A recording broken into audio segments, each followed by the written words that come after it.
Welcome to Gares TV channel. So nandito na naman tayo para silipin naman natin ang estimated salary ni Pilipinas. So isang Russian mga lods na nandito na sa Pilipinas. And then yung kanyang content is about cooking and then sharing ng kanyang mga personal vlog. So support natin ang kanyang channel mga lods dahil ito ay good tourist advertisement din. Pero siyempre huwag nyo rin kalimutan na isama sa pag-support ang kanyang kapatid na Sister Lisa and then Cousin Olya. Pero siyempre mga lods, isama nyo na rin sa pag-support ang aking channel. So mga lods, kung bago pa kayo sa aking channel, pakiclick naman ang subscribe natin. And then siyempre, pakipost na rin ang notification bell para lagi kayo updated sa ating video. So ano pa ba ang hinihintay natin mga lods? Let's go!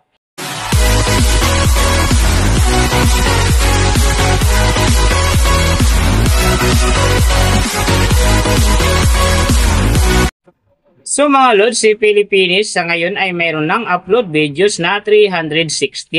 And then mayroon na rin siyang subscriber na 108,000. So may video views naman siya ngayon na 18,952,222. And then yung kanyang country is PH. So yung channel type naman niya mga lods naka-blank pa. And then yung account niya ginawa ito noong April 14, 2023. So doon naman sa kanyang total grade, nakakuha siya ng letter B. And then sa kanyang social blade rank naman, nasa 161,428. So doon naman sa kanyang subscriber rank, nasa 2,409. And then sa kanyang video views rank naman, nasa 707,964. So doon naman sa kanyang country rank, nasa 968. And then, sa channel type rank niya, same pa rin mga lods, naka-blank. So, nakita na natin yung kanyang ranking. Silipin naman natin yung kanyang last 30 days na subscriber. So, nakakuha siya dito mga lods ng 5K. Ang hindi lang maganda dito mga lods kasi ang kanyang percentage ay bumaba ng 65.7%. So, ibig sabihin, bumaba yung pasok ng kanyang subscriber ngayon kung i-compare natin sa nakaraan niyang buwan. So alam na this mga lods, yung mga fans ni Pilipinas dyan, share na natin sa ating mga news page at sa ating mga friends ang kanyang video dahil big help yan para gumanda uli ang pasok ng kanyang subscriber. So doon naman sa kanyang views mga lods in the last 30 days, nakakuha siya ng 2.614 views. So hindi rin maganda ang kinalabasan kasi ang kanyang percentage naman dito ay bumaba din ng 48.8%. So, ibig sabihin, bumaba din ang pasok ng kanyang views sa ngayon kung i-compare natin sa nakaraan niyang buwan. So, mahalaga talaga mga lods ang pag-share ng video dahil big help yan para gumanda ang pasok ng kanyang subscriber and then syempre kasama na doon ang kanyang views. So, nakita na natin yung kanyang ranking, last 30 days subscriber and then yung kanyang views. Silipin naman natin yung kanyang daily summary from subscriber, views and then yung kanyang earning. So sa kanyang subscriber mga lods, may isang araw lang ako nakita dito na umangat ng 1K. Noong November 25, nakakuha siya ng 1K kaya ang kanyang subscriber ngayon nasa 108,000. So doon naman sa kanyang views mga lods, yung mga ganda rito, November 14, nakakuha siya ng 128,000. And then pagdating ng November 16, nakakuha siya ng 205,000. So pagdating naman dito ng November 18, nakakuha siya ng 161,000. And then, November 21, nakakuha siya ng 121,000. Saka yung last na maganda sa kanya, no? November 24, nakakuha siya ng 153,000. So, yan ang magagandang views na nakuha niya mga lods. Pero sinasabi ko, hindi yan ganun kaganda kasi nga ang kanyang percentage dyan ay bumaba ng 48.8%. So, doon naman sa kanyang earning, tingnan natin dito yung November 16. So sa kanyang low estimated, nakakuha siya ng $51 and then sa kanyang high estimated naman, nakakuha siya ng $823.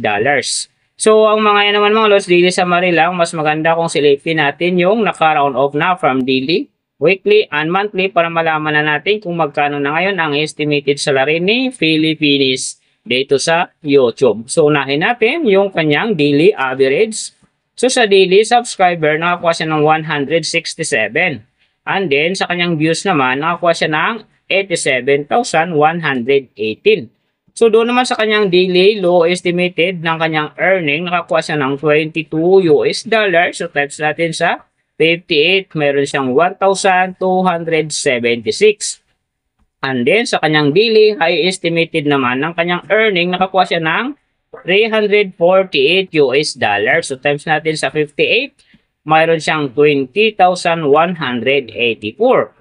So yan mga lods ang kanyang daily average. So pupunta naman tayo sa kanyang weekly average. So sa weekly subscriber, nakakuha siya ng 1.16k. And then sa kanyang views naman, nakakuha siya ng 609,826. So doon naman sa kanyang weekly low estimated ng kanyang earning, nakakuha siya ng 152 US dollars. So times natin sa 58, mayroon siyang 8,816. And then sa kanyang weekly high estimated naman ng kanyang earning, nakakuha siya ng 2,400 US dollars. So times natin sa 58, mayroon siyang 139,200.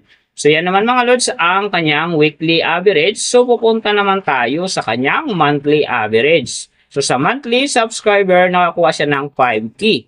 And then sa kanyang views naman, nakakuha siya ng 2,613,522. So doon naman sa kanyang monthly low estimated ng kanyang earning, nakakuha siya ng 653 US dollars. So times natin sa 58, mayroon siyang 37,874. And then sa kanyang monthly high estimated naman ng kanyang earning, nakakuha siya ng 10,500 US dollars. So times natin sa 58, mayroon siyang 609,000. So yan naman mga lods ang kanyang monthly average. And then, yung nababanggit ko rito or nakikita nyo is pawang estimated lamang yan. Nakabase lang tayo sa Social Blade website. Isang public website yan na kahit sino pwedeng mag-open para malaman kung magkano na ang estimated salary ng ating mga iniidolong YouTuber, vlogger, or influencer. And then mga lods, like ko sinasabi, palaging natutupad dyan yung low estimated kasi nga hindi talaga natin kayang i-demand sa ating mga viewers na huwag mag-skip ng ads. Pero pwede pa rin naman yan maging times 2, times 3, or maging times 4 pa yan kapag ang isang vlogger nakapag-viral ng kanyang video. So siyempre mga lods, kung supporter ka ni Philippines, huwag ka nang mag-skip ng ads dahil big help yan sa kanyang channel and then siyempre sa kanyang mga personal na hadikain. Pero siyempre mga lods, huwag nyo rin kalimutan na huwag na rin skip ang aking ads dahil big help diyan sa aking channel and then syempre sa aking mga personal na hadikain. So mga lods, kung nagustuhan nyo ang video na to, pakiclick naman ang subscribe natin.